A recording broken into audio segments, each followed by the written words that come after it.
নমস্কাৰ মই মানসজ্যোতি বৰুৱা আৰু আপোনালোকে এয়া চাবলৈ আৰম্ভ কৰিছে খাটাং সংবাদ। খাটাং সংবাদত আজি এটা অত্যন্ত গুৰুত্বপূৰ্ণ বিষয় জনজীৱনৰ সৈতে জড়িত বিষয় আপোনালোকৰ মাজলৈ লৈ আহিছোঁ।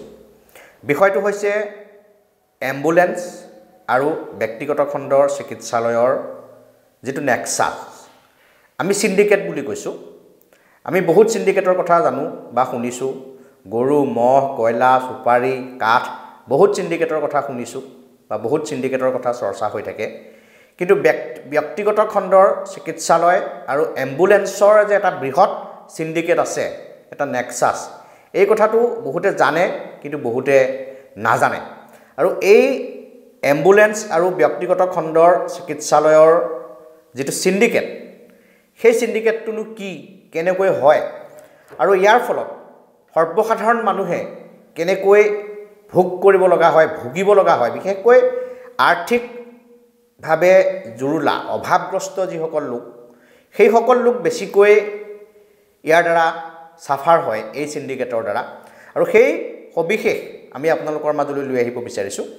প্ৰথমে মই কেইটামান গ্ৰাফিক্স প্লেট আপোনালোকৰ কাৰণে আগবঢ়াইছোঁ। সেয়া হৈছে ব্যক্তিগত খণ্ডৰ চিকিৎসালয় আৰু এম্বুলেন্সৰ সিন্ডিকেট, অভাৱগ্ৰস্ত সাধাৰণ মানুহৰ হাহাকাৰ, কমিছনৰ অংক এম্বুলেন্স চালকৰ, পাকে প্ৰকাৰে ৰোগী আনি ভৰাই দিয়ে ব্যক্তিগত চিকিৎসালয়ত, 10% কমিছন দিয়ে ব্যক্তিগত চিকিৎসালয়।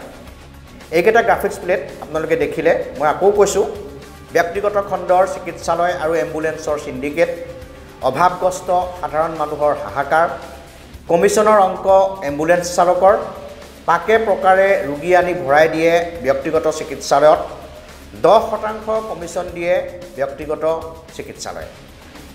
ইতিমধ্যে আমাৰ এই যি গ্ৰাফিক্স প্লেট আপোনালোকে দেখিছে আমাৰ অন স্ক্ৰীনত এই গ্ৰাফিক্স প্লেটৰ পৰা আপোনালোকে নিশ্চয় অৱগত হ'ব পাৰিছে গোটেই বিষয়টো সন্দৰ্ভত থুলমূলকৈ মই ব্যাখ্যা কৰিম। তাৰ আগতে এটা কাহিনী এনে কাহিনী আমি সংবাদ মাধ্যমৰ লোকসকলে প্ৰায় এই ধৰণৰ কাহিনীৰ অভিজ্ঞতা আমাৰ হৈ থাকে। শেহতীয়া তেনে এটা কাহিনী প্ৰথমে মই কাহিনীটো আপোনালোকক কৈ ল'ব বিচাৰিছোঁ। প্ৰথমে কাহিনীটো শুনক। দেউতাকজন ভঙুৱা ভাং খাই য'তে ত'তে পৰি থাকে। মাকজনীয়ে ইঘৰে সিঘৰে কাম কৰি ঘৰখন চলায়। 12 বছৰীয়া ল'ৰাটো তেতেলী গছৰ পৰা পৰি হাত ভাঙিল। এখন অতি দুখীয়া পৰিয়াল এটা, তেওঁলোকৰ দেউতাকজন অকৰ্মণ্য ভাং খাই ঘূৰি ফুৰে, পৰিয়ালৰ প্ৰতি তেওঁৰ দায়িত্ব নাই। তো যিগৰাকী মাক ঘৰৰ মহিলা যিগৰাকী গৃহিণী তেওঁ ইঘৰে সিঘৰে কাম বন কৰি পৰিয়ালটো চলায়। আৰু তেওঁলোকৰে 12 বছৰীয়া এটা ল'ৰা, 12 বছৰীয়া ল'ৰাটো বাৰীৰ তেতেলী গছৰ পৰা তেতেলী ছিঙিব যাওঁতে পৰি হাত ভৰি ভাঙিল। ততাতৈয়াকৈ ল'ৰাটোক চৰকাৰী চিকিৎসালয়লৈ জিলাখনৰ সদৰ যিখন চৰকাৰী চিকিৎসালয় আছিল তালৈ লৈ অহা হ'ল। আৰু চিকিৎসকে চাই ক'লে যে ইয়াত নহ'ব, গুৱাহাটীলৈ নিব লাগিব। সচৰাচৰ যিটো আমাৰ জিলা চিকিৎসালয়বিলাকত সদৰ চিকিৎসালয়বিলাকত সচৰাচৰ যিটো হয়, কাৰণ যদিও কৈ থকা হৈছে যে স্বাস্থ্যখণ্ডৰ সাংঘাতিক উন্নতি হৈছে কিবা হৈছে, কিন্তু অকণমান মেজৰ ধৰণৰ ট্ৰিটমেণ্টৰ দৰকাৰ হ'লেই তেওঁলোকে নোৱাৰে, তেওঁলোকে চিধাই গুৱাহাটীলৈ নিব লাগিব বুলি কৈ দিয়ে। বা যদি উজনিত হয় যে ডিব্ৰুগড়লৈ নিব লাগিব এনেকুৱা ধৰণৰ কথা এটা কয়। আৰু ঠিক তেনে এটা কথাই হ'ল ল'ৰাটোক গুৱাহাটীলৈ লৈ যাব লাগিব বুলি ক'লে। অতি অভাৱগ্ৰস্ত মানুহ, তেওঁলোকে কেনেকৈ গুৱাহাটীলৈ আনিব ল'ৰাটোক, সম্ভৱ নহয় তেওঁলোকৰ। কিন্তু আনিবওতো লাগিব, নানিলে নহ'ব, কাৰণ ল'ৰাটোতো জীয়াই ৰাখিব লাগিব। তেওঁলোকে আৰু যেতিয়াই ল'ৰাটো গুৱাহাটীলৈ অনাৰ কথাটো চলিল লগে লগে গৈ তাত এম্বুলেন্স হাজিৰ হ'ল। আৰু জানে যে চিকিৎসালয়বিলাকত বাহিৰত এম্বুলেন্স ৰৈ থাকে, তেওঁলোক থাকেই। আৰু এনেধৰণৰ ৰোগী অহা গম পালেই বা বাহিৰলৈ নিব লগা হ'লেই হয়তো তেনেকুৱা কিবা থাকে যোগসূত্ৰ যিয়ে তেওঁলোকক জনাই দিয়ে, লগে লগে গৈ এম্বুলেন্স গৈ পালে। আৰু এম্বুলেন্সে ল'ৰাটোক ভৰালে, পৰিয়ালৰ লোকৰ সৈতে ভৰাই গুৱাহাটীলৈ লৈ আহিল। আৰু অহাৰ পিছতে ঠিক আহিব ওলাওঁতেই তেওঁলোকে সুধিলে যে ক'লৈ নিব। আৰু তেতিয়া পৰিয়ালৰ লোকে ক'লে যে GMCHলৈ আমি লৈ যাম, আমাক GMCHলৈ লৈ যাওক। কিন্তু এম্বুলেন্সৰ চালকজনে তেওঁলোকক ক'লে যে নহয়, GMCHলৈ নিলে আপোনালোকৰ দিগদাৰ হ'ব, এইটো অতি চিৰিয়াছ, ল'ৰাটো GMCHত ট্ৰিটমেণ্ট কৰিব নোৱাৰিব, গতিকে আপোনালোকে প্ৰাইভেট হস্পিটেললৈ লৈ যাওক।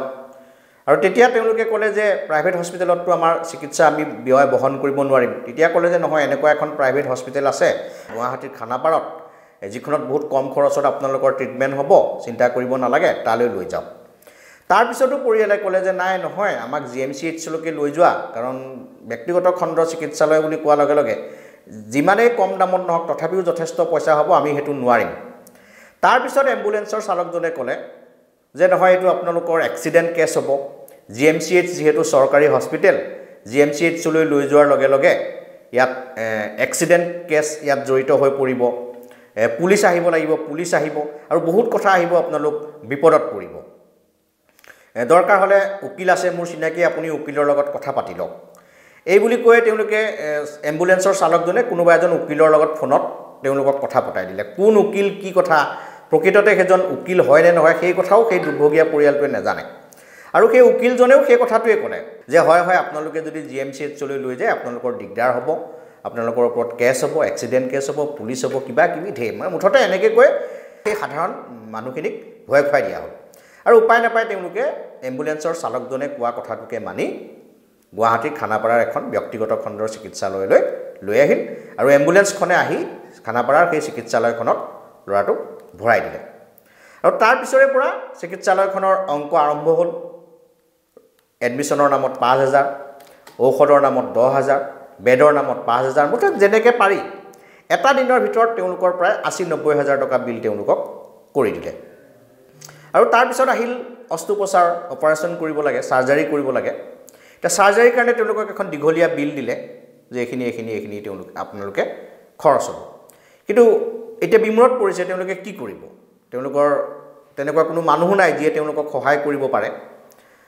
তেওঁলোকে ক'লে যে নহয়, আমাক ইয়াৰ পৰা আমি নোৱাৰোঁ, আমাৰ কাৰণে সম্ভৱ নহয়, আমাক ইয়াৰ পৰা ওলাই দিয়ক, আমি GMCHলৈকে যাওঁ। কিন্তু চিকিৎসালয়ে নামানে যে নহ'ব, আপোনালোকে GMCHলৈ যাব নোৱাৰে, ইয়াতে চাৰ্জাৰী কৰিব লাগিব, ইয়াতে থাকিব লাগিব। শেষত যেতিয়া বহুত জোৰকৈ ধৰিলে আৰু দুই এজন মানুহে যেতিয়া অকণ জনা শুনা দুই এজন মানুহে ফোন কৰি তেওঁলোকক ক'লে যে নাই, আপোনালোকে ৰিলিজ দিয়ক, এওঁলোকে ইয়াত নোৱাৰে, ইয়াত ৰাখিব নোৱাৰে, ইয়াত ৰাখিব পৰা এওঁলোকৰ কেপাচিটি নাই, তেতিয়া চিকিৎসালয়ে মান্তি হ'ল যে তেওঁলোকে ৰিলিজ কৰিব। কিন্তু তেওঁলোকে তেতিয়া ক'লে যে ইমানখিনি বিল আমাক দি যাব লাগিব। প্ৰায় 40,000 মান টকা এটা তেওঁলোকে বিল দিছে যে এইখিনি বিল আপোনালোকে দিলেহে আপোনালোকে ইয়াৰ পৰা যাব পাৰিব। এতিয়া আৰু কৈছে যে তেওঁলোকে চাৰ্জাৰী কৰিম বুলি বোলে কিবা এটা ইকুইপমেণ্ট আনিছিলে, যিটোৰ দাম 37,000 বুলি কৈছে, আৰু সেই বস্তুটো ৰিটাৰ্ণ নহয় বোলে। কি বস্তু আমিও ভালদৰে নাজানো। আৰু যিহেতু পৰিয়ালটো অতি দুৰ্ভগীয়া পৰিয়াল, তেওঁলোকে ইমান বুজি নাপায়, ডক্টৰে চিকিৎসকে যেনেকৈ কৈছে তেনেকৈ তেওঁলোকে বুজিছে। কৈছে যে আপোনালোকে 37,000টো দিব লাগিব, কাৰণ এই ইকুইপমেণ্টটো ৰিটাৰ্ণ নহয়। এতিয়া গোটেই পৰিয়ালটো হাহাকাৰ। আৰু এই হাহাকাৰ সময়খিনিৰ মাজতে গোটেই খবৰটো আমি লাভ কৰিলোঁ, আমাৰ মাজলৈ খবৰখিনি আহিল। আমি হ'লেও সংবাদ মাধ্যমৰ লোক, আমি কি কৰিব পাৰোঁ? আমি বাতৰিৰ জৰিয়তে এনেকুৱা ঘটনা এটা ৰাইজৰ মাজলৈ লৈ যাব পাৰোঁ, ৰাইজৰ মাজত প্ৰশ্ন উত্থাপন কৰিব পাৰোঁ। কিন্তু গোটেই কথা বাৰ্তাখিনি পতাৰ পিছত পৰিয়ালটোৱে, সেই দুৰ্ভগীয়া পৰিয়ালটোৱে তাৰপিছত এতিয়া আকৌ তেওঁলোকে এনেকুৱা এটা কথা ক'লে যে নহয়, যিহেতু আমাৰ ল'ৰাটো তেওঁলোকৰ হস্পিটেলতে আছে, তেওঁলোকৰ তত্ত্বাৱধানত আছে, গতিকে বাতৰি চাতৰি হ'লে তেওঁলোকে যদি কিবা গণ্ডগোল কৰে, যদি ল'ৰাটো মাৰি পেলায়, তেওঁলোকে তেনেকুৱা ধৰণৰ শংকা কৰিছে, কাৰণ তেওঁলোক অতি সাধাৰণ মানুহ। আৰু সেইকাৰণে আমি এই মুহূৰ্তত আপোনালোকক হস্পিটেলখনৰ নাম, চিকিৎসালয়খনৰ নাম, ব্যক্তিগত খণ্ডৰ গুৱাহাটীৰ সেই চিকিৎসালয়খনৰ নাম, ৰোগীৰ নাম, অভিভাৱকৰ নাম, কোন জিলাৰ পৰা আহিছে, সেই কথাখিনি আপোনালোকক আমি কোৱা নাই, কাৰণ একমাত্ৰ তেওঁলোকৰ নিৰাপত্তাৰ খাতিৰত। কিন্তু এই যিটো চিণ্ডিকেট আৰু চিকিৎসালয়খনৰ যিটো পাৰ্ট, তেওঁলোকে যিটো কৈছে যে ইমানখিনি খৰচ হ'ল, ইমানখিনি বিল দিব লাগিব, সেই কথাটো মই না কৰিব বিচৰা নাই। কাৰণ এখন চিকিৎসালয়ৰ, ব্যক্তিগত খণ্ডৰ এখন চিকিৎসালয়ৰ এটা ৰাতি থকা মানে ইলেক্ট্ৰিচিটিয়ে কওক, ষ্টাফ কওক, মেডিচিন কওক, বিভিন্ন ধৰণৰ এটা খা খৰচ থাকে। গতিকে চিকিৎসালয়খনৰ কথাটো মই ক'ব বিচৰা নাই। তেওঁলোকে যিখিনি খৰচ বিল দিছে সেইখিনি হয়তো জেনুইন, সেইখিনিত মোৰ কোনো আপত্তি কৰিব লগা নাই বা কৰিব বিচৰা মই নাই। কিন্তু মোৰ কথাটো হ'ল, এই যে এম্বুলেঞ্চৰ চালকজনে জবৰদস্তি ল'ৰাটোক আনি ব্যক্তিগত খণ্ডৰ চিকিৎসালয়খনত ভৰাই দিলে, এই কাৰবাৰটোহে মই আপোনালোকৰ আগত দাঙি ধৰিব বিচাৰিছোঁ।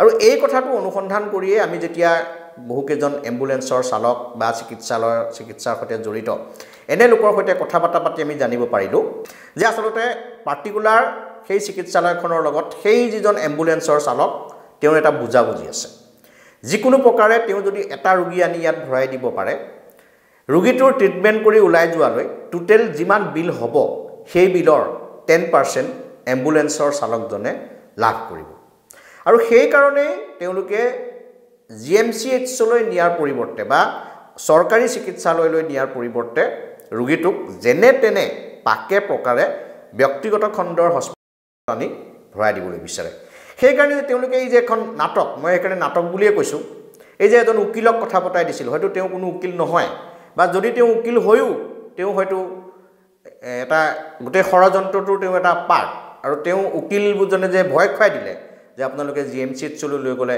আপোনালোকৰ কেছ হ'ব পুলিচ হ'ব কিবা হ'ব এনেধৰণৰ এটা পৰিৱেশ সৃষ্টি কৰি শংকাৰ পৰিৱেশ সৃষ্টি কৰি সেই দুৰ্ভগীয়া পৰিয়ালটোক বাধ্য কৰালে তেওঁলোকে তেওঁলোকৰ শিশুটোক আনি যেন মানে ব্যক্তিগত খণ্ডৰ চিকিৎসালয়খনত ভৰ্তি কৰি দিয়ে এয়া কেৱল এইটো ঘটনাই নহয় প্ৰতিদিনেই এনেধৰণৰ ঘটনা সংঘটিত হৈ থাকে আৰু অৱশ্যে ইয়াৰ মাজত এনেকুৱা এম্বুলেন্স চালকো আছে যিসকলে ৰোগী বা ৰোগীৰ অভিভাৱকে যলৈ যাব বিচাৰে তালৈ লৈ যায় মই তেনেকুৱা নাই বুলি নকওঁ তেনেকুৱাও আছে কিন্তু বহু সংখ্যক এম্বুলেন্স চালকে যিকোনো প্ৰকাৰে ৰোগীটো আনি ব্যক্তিগত খণ্ডৰ চিকিৎসালয়ত ভৰ্তি কৰিবলৈ বিচাৰে আৰু তাৰ পৰা তেওঁলোকে কমিছনটো আদায় কৰে এতিয়া এই মই যিটো কথা ক'লোঁ আপোনালোকক যিটো কাহিনী ক'লোঁ তেতেলী গছৰ পৰা পৰি ভৰি ভঙা ল'ৰাটো সেই ল'ৰাটো এতিয়াও ব্যক্তিগত খণ্ডৰ চিকিৎসালয়খনতে আছে মই এই প্ৰতিবেদনটো প্ৰস্তুত কৰাৰ সময়লৈকে মই 3বাৰমান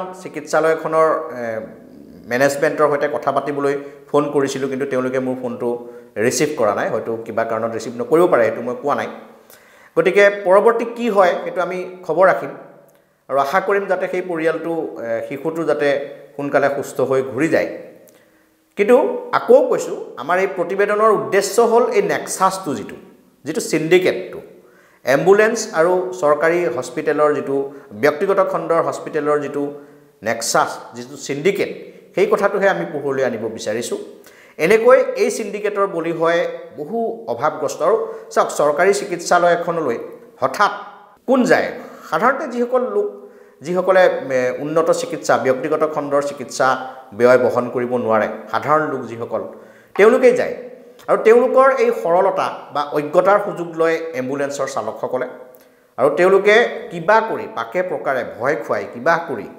তেওঁলোকে লৈ আহে কাৰণ এটা কথা ঠিক যে কেতিয়াবা এনেকুৱাও হয় কেতিয়াবা এনেকৈও কয় যদি সিৰিয়াছ ৰোগী হয় তেতিয়া তেওঁলোকে এনেকৈও কয় যে নাই এইটো জিএমচিএইচ পালেগৈ দিগদাৰ হ'ব সময় বেছি লাগিব গতিকে আপুনি এইখনতে ভৰাই দিয়ক এই বুলি কৈ এনেকুৱা এখন হস্পিটেলত ভৰাই দিব ব্যক্তিগত খণ্ডৰ সেইখনৰ পৰা জিএমচিএইচ পাবলৈ হয়তো খুব বেছি 5 মিনিটৰ ৰাস্তা থাকিব তে 2 ঘণ্টা 3 ঘণ্টা জাৰ্নি কৰি পেচেণ্টটো যদি আহি গুৱাহাটী পাবহি পাৰে ব্যক্তিগত খণ্ডৰ চিকিৎসালয়খন পাব পাৰে তে 5 মিনিটৰ পিছত স্বাভাৱিকতে জিএমচিএইচও পাবগৈ পাৰে কিন্তু তেওঁলোকে নিনিয়ে আৰু সেই সময়ত সকলো ৰোগীৰ জীৱনক লৈ থাকে উৎকণ্ঠিত হৈ থাকে গতিকে এম্বুলেন্সৰ চালকজনে যেনেকৈ তেওঁলোকক গাইড কৰে তেওঁলোকে তেনেকেই কথাখিনি মানি লয় গতিকে এই প্ৰতিবেদনৰ জৰিয়তে আমি স্বাস্থ্যমন্ত্ৰী মুখ্যমন্ত্ৰী আৰু স্বাস্থ্য বিভাগৰ উদ্ধতন কৰ্তৃপক্ষক আমি এইটোৱে আবেদন জনাব বিচাৰিছোঁ কাৰো চকুত নপৰা কোনেও সততে আলোচনা নকৰা এইটো এটা বৃহৎ নেক্সাছ বৃহৎ সিন্ডিকেট আৰু ইয়াক কেনেকৈ উৎখাত কৰি সাধাৰণ অভাৱগ্ৰস্ত মানুহক কেনেকৈ উপকৃত কৰিব পাৰি তাৰ প্ৰতি যেন এটা ব্যৱস্থা গ্ৰহণ কৰা হয় ধন্যবাদ চাই থাকিব খাটাং সংবাদ